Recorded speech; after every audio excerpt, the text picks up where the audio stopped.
Salve galerinha, para mais uma aula de matemática com ênfase em geometria do sexto ano. Aqui é o professor Otto que vos fala. Vamos falar sobre figuras e formas, formas da natureza e as formas criadas pelo ser humano. Vamos ver. No mundo existem inúmeras formas que chamam a atenção por seu equilíbrio e harmonia. Estas formas são obras da natureza. As formas da natureza, a gente pode citar como exemplo, na colmeia de abelha, os seus alvéolos, essas figuras geométricas formadas aqui, criadas pelas abelhas. Temos também os padrões, as padronizações do casco de uma tartaruga, de um jabuti. Temos a padronização do miolo de uma flor de girassol, as pétalas, o seu miolo em si. Temos também os padrões de um cristal qualquer, sua padronização dos seus lados, suas faces. A gente vai falar mais isso mais adiante. E temos também as pétalas de uma flor, a padronização, a harmonia que ela representa, tudo formados pela natureza, criado e construído pela natureza. E temos as formas criadas pelo ser humano, que chamam a atenção pelo seu equilíbrio, harmonia e simetria, como, por exemplo, as pirâmides do Egito, da sua forma de seus lados triangulares, formando essas pirâmides, construídas há milhões de anos. Temos também o Arco do Triunfo, que também chama a atenção pela sua beleza, pela sua harmonia. Temos também o Partenon, uma construção antiga. Temos outro exemplo também, temos a construção de Brasília, a construção feita pelo Oscar Niemeyer, as construções arquitetônicas idealizadas pelo ser humano. Temos também outro exemplo, também esse cubo mágico, uma forma geométrica construída também para divertimento das crianças, um joguinho em formas geométricas. Porém, antes precisamos lembrar ou relembrar figuras planas e figuras não planas.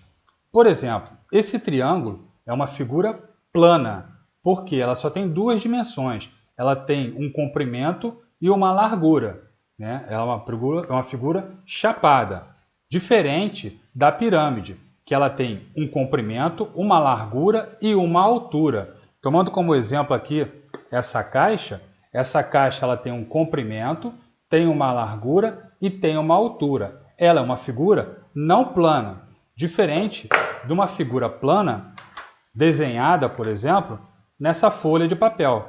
A altura da folha é tão insignificante que é desprezível a gente considerar a altura. A gente só considera o comprimento e a largura. A figura plana, você desenha ela numa folha.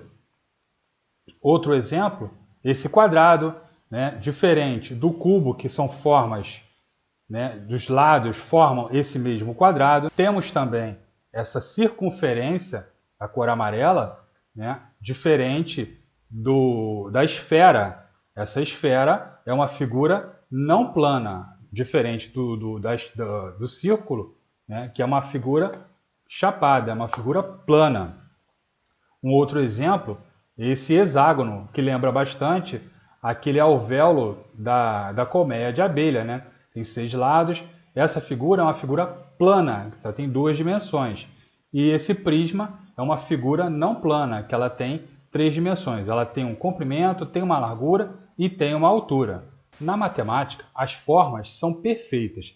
Muitas das figuras das formas que acabamos de ver lembram formas matemáticas que veremos a seguir, que são chamadas de sólidos geométricos.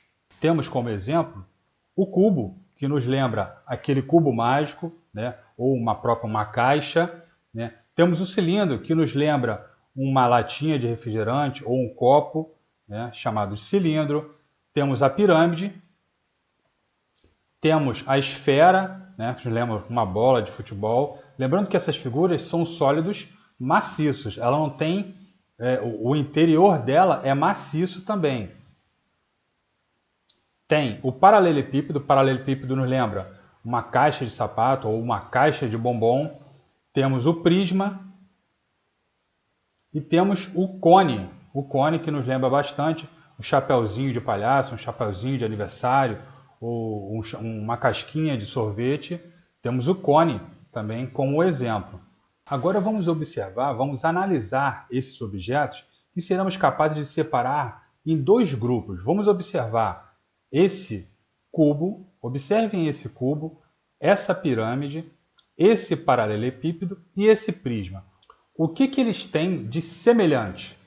Todos eles são formados por lados e esses lados são formados de figuras planas. Todos esses seus lados não têm curva, são figuras planas. Observe o cubo, a pirâmide, o prisma e esse paralelepípedo. Todos os seus lados são formados por figuras planas. Não tem nenhuma curva, não tem nenhuma inclinação.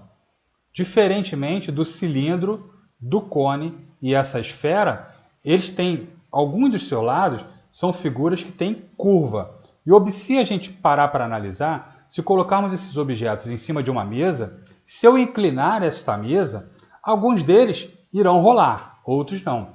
Por exemplo, o cilindro, do jeito que ele está aparentemente para a gente, ele não rolaria. Mas se eu deitar ele, ele vai rolar. A mesma coisa o cone. Se eu colocar ele de lado, ele vai rolar. A esfera, a mesma coisa. Diferente do cubo, da pirâmide, do prisma e do paralelepípedo. Se eu inclinar a mesa, eles permanecerão automaticamente inertes, parados, enquanto os outros objetos vão rolar. Isso a gente consegue separar em dois grandes grupos.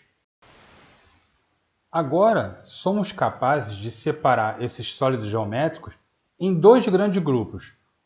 Um grupo desses objetos que rolam, né, que de alguma maneira, se inclinarmos a mesa, eles rolam. E tem um outro grupo daqueles objetos que, se a gente inclinar a mesa, eles não vão rolar. Então, imagine que a gente separou agora esses objetos que rolam de alguma maneira e os outros objetos que não rolam. Os que rolam e os que não rolam. A gente vai separar agora, vamos identificar quem é o poliedro e quem não é poliedro. Os poliedros. Falando de poliedros. Poliedros são os sólidos geométricos limitados somente por superfícies planas, ou seja, aqueles objetos que são formados por figuras planas. Não tem curva em nenhum de suas faces, dos seus lados. Né? Como exemplo, o cubo, o paralelepípedo, o prisma e a pirâmide. Esses objetos são os poliedros. Todos eles são formados por figuras planas em seus lados. E poliedro? O que significa? Por que poliedro?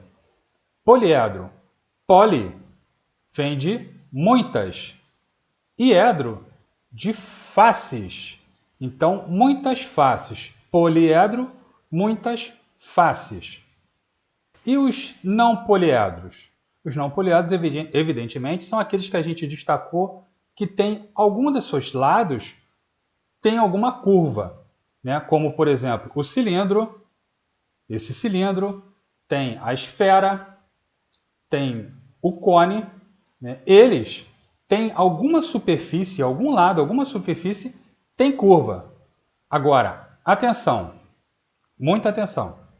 Quando desenhamos os sólidos geométricos num papel, por exemplo, fazemos uma representação plana desse sólido. Como, por exemplo, se eu tivesse que desenhar essa caixa numa folha, ela não tem 3 dimensões, ela vai ter uma dimensão. Mas, evidentemente, eu estou fazendo uma representação dessa forma geométrica não plana. Né? Tentando desenhar uma pirâmide ou, por exemplo, uma caixa em uma folha, eu estou apenas fazendo uma representação, dando uma ideia do objeto propriamente dito, que, como eu disse, tem um comprimento, uma largura e uma altura.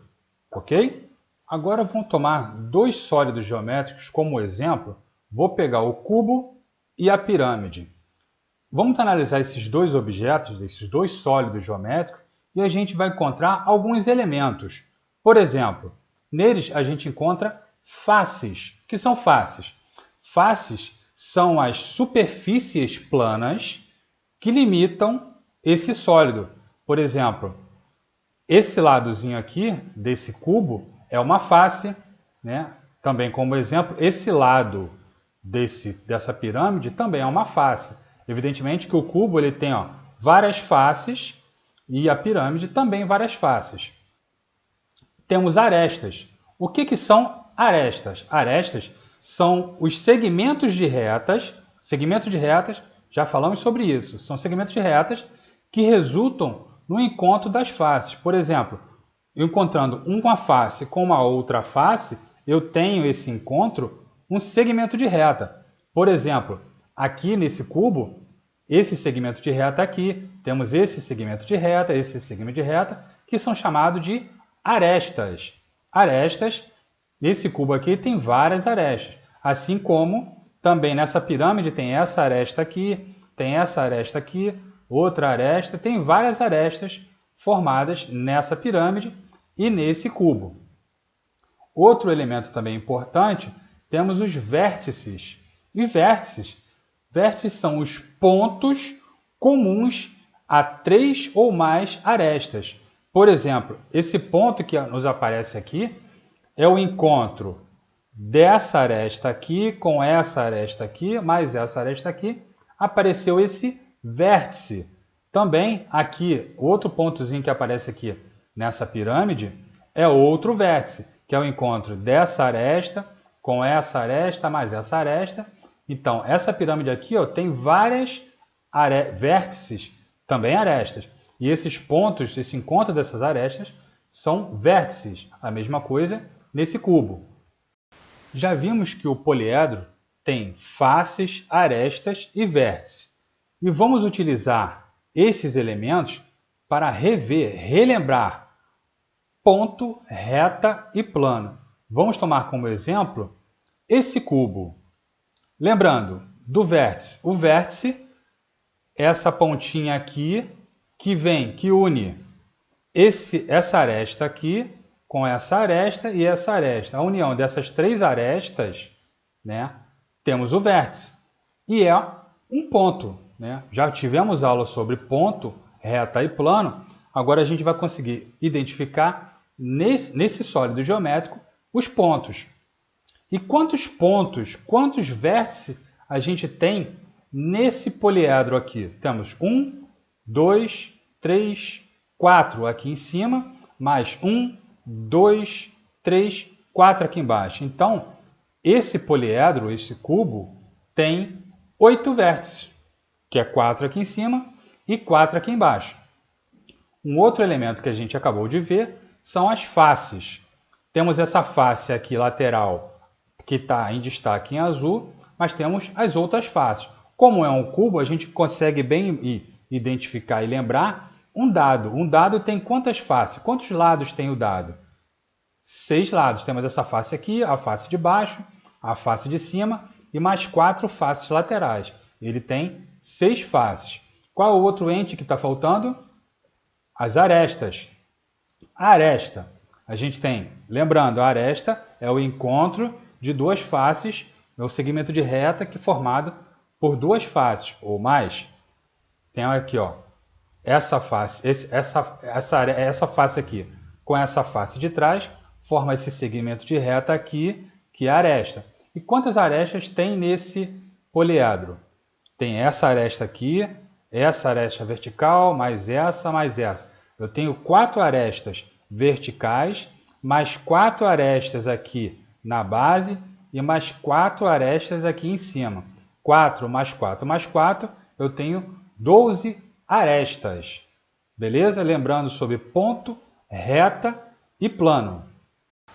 E falando de ponto, reta e plano, vamos dar uma resumida, dar uma lembrada nesses assuntos que a gente vai precisar deles mais à frente. Falando de ponto, como é que a gente representa o ponto? Só a letra A é um ponto?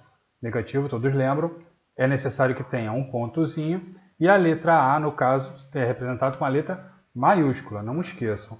Lembrando, não pode ser letra minúscula, letra maiúscula. Não é o ponto sozinho, não é a letra sozinha. É os dois, um ponto e a letra maiúscula. Geralmente a gente usa as letras iniciais do alfabeto. Como, por exemplo, ponto Q, não é a inicial, é lá do meio do alfabeto, mas pode ser ponto Q, ponto P, né? E lemos ponto A, ponto P, ponto Q. Beleza? Falando de reta, vou usar como exemplo o nosso cubo, né? Passando uma reta lá o vértice aqui atrás, perdão, vértice não, na aresta, né? Nessa aresta aqui atrás, onde está vendo aqui o meu laserzinho, né? Passou uma reta ali, né? E como é que a gente representa uma reta? Um traço, né? E a reta tem que ser representada por uma letra minúscula. No caso, o exemplo aqui é uma reta R, né? A gente lê reta R. Né? Temos a reta T. Observe que a reta pode ser representada com o meu laserzinho passando aqui novamente. Uma setinha de um lado, uma setinha do outro. Isso representa que ela está indo ao infinito de um lado ou do outro. Né? Ela tem dois sentidos. É uma reta infinita. A gente limitou ali. Mas pode estar vindo representada assim também. Tem livros que apresentam de uma maneira ou de outra, mas vocês entendam que a representação de uma reta, né, é o traço e mais uma letra minúscula. Né? Aqui a reta S e a reta T. A gente lê reta T. E a representação gráfica, né, de uma reta, um ponto A e um ponto B, né, a representação AB, né, reta AB. A reta passou no ponto A e o ponto B. Observa a setinha que indica uma reta passando. Sem os tracinhos, sem as setas, é outra coisa. Né? Tem que ter essa setinha que representa para a gente, né, uma reta passando pelo ponto A e pelo ponto B. A gente lê reta AB. Segmento de reta. Agora a gente vai pegar a reta e dividir em duas partes. O primeiro assunto é segmento de reta. Lembrando, né, novamente, do nosso cubo, tomando ele como exemplo, né, observe aqui o meu laserzinho passando, tem um ponto aqui e um outro ponto aqui. Esse segmento desse ponto a esses dois pontos passando aqui, vou engrossar um pouquinho mais, esse segmento é um segmento de reta, que ele tem um início e um fim. O exemplo aqui é um ponto R e o ponto S. Então eu tenho um segmento de reta de R a S. E a representação dele, RS. Observem que lá na reta, ela tem, olha meu laserzinho aqui, ó, tem uma setinha representando a reta, que passa de um ponto no outro. Aqui não, é um segmento, ele não tem nada. Ele é finito, ele tem um início e um fim. Ele inicia em R e termina em S. E a gente lê segmento RS. E um outro segmento, um outro assunto seria a semirreta. Então as retas podem ser reta, segmento de reta e semirreta. O que é uma semirreta? A semirreta tem uma origem e um fim. Né? No caso, esse exemplo aqui, ela tem origem em A, passa pelo ponto B e vai nesse sentido aqui. Olha a setinha apontando, passa nesse sentido. Não necessariamente precisa ser para um lado, pode ser para qualquer lado. Mas tem que lembrar que ela tem uma origem, um início e um fim. Né? E representação gráfica, observem a diferença. Da reta, tem a setinha dos dois lados. Segmento de reta não tem setinha nas duas pontas. É o traço sem seta. E aqui é um segmento que ele está indicando que tem uma origem em A e passa por B. E a setinha passa para B. Observem isso, que eu observei que tem gente errando na prova. E a gente lê semirreta AB ou semirreta de origem em A e passando por B. Um outro exemplo, a gente tem um ponto O e um ponto S, né? A semirreta OS. Observem de novo, olha a setinha, olha a origem. A origem em O passou em S. E a gente lê semirreta OS ou semirreta com origem em O passando em S. Só para a gente exemplificar, eu tenho o ponto A e tenho uma reta R passando nele. Observe que essa reta não tem setinha. Eu só quis exemplificar que pode aparecer para a gente um ponto A, uma reta passando pelo ponto A, uma reta R passando pelo ponto A. Beleza? Falando de plano agora, vou pegar o nosso cubo novamente como exemplo. Vamos observar que ele tem uma base. Né? Esse cubo está apoiado em alguma coisa e ele tem uma base. Nesse nosso exemplo, a nossa base para o nosso cubo vai ser o nosso plano. Não? Então, o cubo está em cima de um plano, a face de baixo representa um plano, e o plano é representado por uma letra grega, vocês lembram? A letra alfa. Pode ser a letra beta, pode ser a letra gama, né? Sempre minúscula. Geralmente essas três letras que a gente costuma usar para representar o plano. E a gente lê plano alfa. Beleza? Só para a gente relembrar sobre ponto, reta e plano. Ponto, reta, plano, retas, semi-reta e segmento de reta. Ainda falando de ponto, vamos falar de pontos colineares. Pontos colineares são pontos que estão na mesma reta. Então vamos observar a seguinte situação. Nós temos aqui uma reta R, temos um ponto A, um ponto B e um ponto C. A pergunta é, esses três pontos estão na mesma reta, estão na mesma linha? Sim, claro, dá para observar bem que o ponto A, o ponto B e o ponto C estão na mesma reta, eles pertencem à reta R, estão na mesma linha. Então, o ponto A, o ponto B e o ponto C são pontos colineares, pertencem à mesma reta, estão na mesma linha. Vamos ver a segunda situação. Temos uma reta U, né? Vamos observar agora. Temos aqui um ponto A, temos um ponto B fora da reta e temos um ponto C na reta. Temos o ponto A e o ponto C pertencente à reta U e o ponto B fora dessa reta. A pergunta é, o ponto A, o ponto B e o ponto C são colineares? Estão na mesma linha? Estão na mesma reta? Evidentemente que o B não pertence a essa linha. Então, o ponto A, o ponto B e o ponto C não são colineares. Eles não estão na mesma linha. Eles não estão na mesma reta. Vejamos agora posições relativas de duas retas no plano. Existem duas condições para que as duas retas estejam no plano. Duas condições que acontecerão para elas estarem no plano. Vamos analisar o seguinte. Posições relativas de duas retas no plano. Vamos ver aqui um plano que eu chamei de alfa. O plano alfa, a letra grega minúscula do alfabeto grego. Eu tracei aqui uma reta R e uma segunda reta, uma reta U, né? As duas retas estão no plano, elas pertencem ao plano, em sentidos diferentes, mas as duas pertencem ao mesmo plano. Todo o comprimento da reta, tanto da reta R quanto da reta U, pertencem ao plano. Só que existe uma situação. Com essa interseção da reta, acontece um ponto A. Esse ponto é o ponto de interseção entre as duas retas, né? Então, nessas condições, as duas retas tendo um ponto em comum, as retas são concorrentes. As retas concorrentes têm um único ponto em comum, são chamadas de retas concorrentes. Vamos ver uma outra condição. Vamos criar aqui um plano beta. Esse plano beta, letra beta do alfabeto grego, minúscula. Traçando aqui uma reta R. E agora também mais uma reta, a mesma reta, agora uma outra reta, reta U. Podemos observar que elas não se cruzam. Elas vêm de um infinito e seguem para o infinito. Em nenhum momento, no plano beta, elas se cruzam, elas se encontram. Então, a gente pode dizer que elas não têm ponto em comum. Elas não tendo ponto em comum, essa condição, as retas, não tendo ponto comum, elas são retas paralelas. Então, só há duas condições de existência para duas retas estarem no mesmo plano. Ou elas estão em algum momento se cruzando, tendo uma interseção, tendo pelo menos um ponto em comum.